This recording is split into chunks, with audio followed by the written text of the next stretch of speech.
নমস্কার। আমরা orchid art foundation এবং অর্কিড পেন্টার গ্রুপ সম্মিলিত হয়ে আমরা আজ 18তম গুরু পূর্ণিমা পালন করতে চলেছি।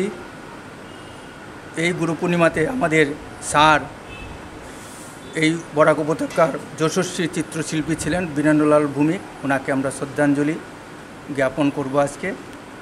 এছাড়াও আমরা ভারতীয় পরম্পরাকে বাঁচিয়ে রাখার যে সিস্টেম এটাকে নিয়ে আমরা 3 প্রজন্মের উপর তাদের সম্বর্ধনা জানাবো।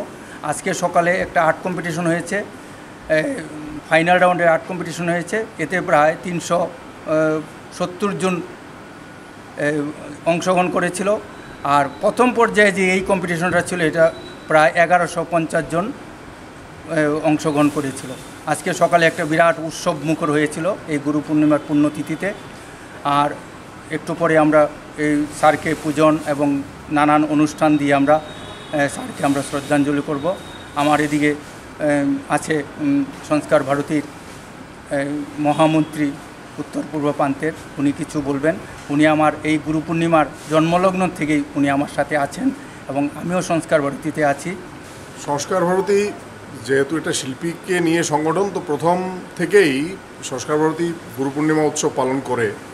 কালিদা সংস্কার ভারতীর সাথে জড়িত বলে উনি প্রথমবার ওনার মাথায় এলো যে আমরা গুরু পূজন তো করছি, আমি আমার গুরুকে কেন সম্মান জানাবো না। সেই চিন্তা মাথায় নিয়ে উনি শুরু করেছিলেন খুব ছোট্ট পরিসরে। আজ 18 বছরে গুটি গুটি পায়ে চলে এলো। উনি ওনার গুরুকে সম্মান জানাচ্ছেন, পূজন করছেন। তাতে উনি একটা কথা বলার সময় বলেছেন যে ভারতীয় সংস্কৃতিকে ধরে রাখার চেষ্টা।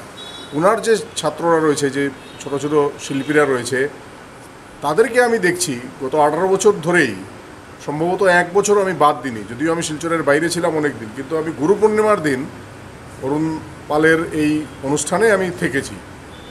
তো দেখছি আর কি যে যারা ছোট ছোট শিশু শিল্পী যারা, তাদের গুরুকে তারা প্রণাম জানায়, ঠিক সেইভাবে ওদের গুরু অরুণদাকে ওরা সম্মান জানায়। আর অরুণদার গুরু হচ্ছেন শ্রদ্ধেয় বীরেন্দ্রলাল ভৌমিক। ওনাকে উনি আর শ্রদ্ধার্ঘ্য অর্পণ করেন গুরু পূর্ণিমার দিনে। তো ব্যাস পূর্ণিমাও বলা হয় এটাকে। এই যে সংস্কৃতি, আমার গুরুকে আমি সম্মান জানাবো, যিনি অজ্ঞান তিবিরন্ধস্য ইত্যাদি বলা হয় গুরুর যে প্রণাম মন্ত্রে, অজ্ঞানের থেকে আলোর দিকে নিয়ে যান যে গুরু, তাকে যে শ্রদ্ধা জানানো, সেই চেষ্টা উনি করে যাচ্ছেন। তার উত্তরোত্তর শ্রীবৃদ্ধি হোক, সেটাই আমি কামনা করি। আর প্রতি বছরই ওনার ডাকে আমি সাড়া দিয়ে এখানে চলে আসি, কারণ চাইছি এটা সমাজের মধ্যে যাক, সমাজের মধ্যে এই প্রথাটা শুরু হয়ে যাক।